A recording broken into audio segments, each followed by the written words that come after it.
बिस्मिल्लाहिर्रहमानिर्रहीम। नमाज ईद उल फितर का तरीका खवातीन के लिए। नियत का तरीका। नियत की मैंने 2 रकात नमाज ईद उल फितर वाजिब जायद 6 तकबीरों के साथ पीछे इस इमाम के मुंह मेरा काबा शरीफ की तरफ।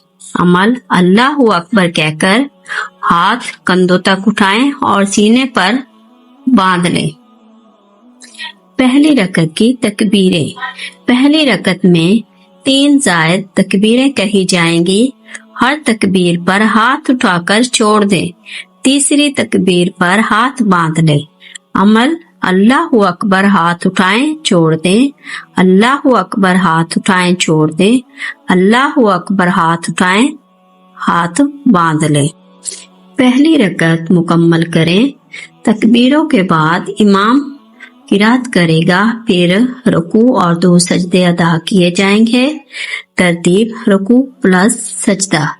अमल है रुकू करें, फिर 2 सजदे करें और दूसरी रकत के लिए खड़े हो जाएं।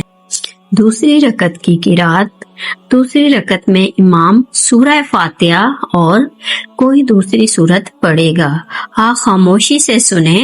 अमल सुकून से खड़े रहें और इमाम की किरात सुने। दूसरी रकत की तकबीरें। किरात के बाद 3 जायद तकबीरें कही जाएंगी। हर बार हाथ उठाकर छोड़ दें। अमल 3 बार अल्लाहु अकबर कहकर हाथ उठाएं और छोड़ दें। चौथी तकबीर पर रुकू में जाएं। नमाज मुकम्मल करें।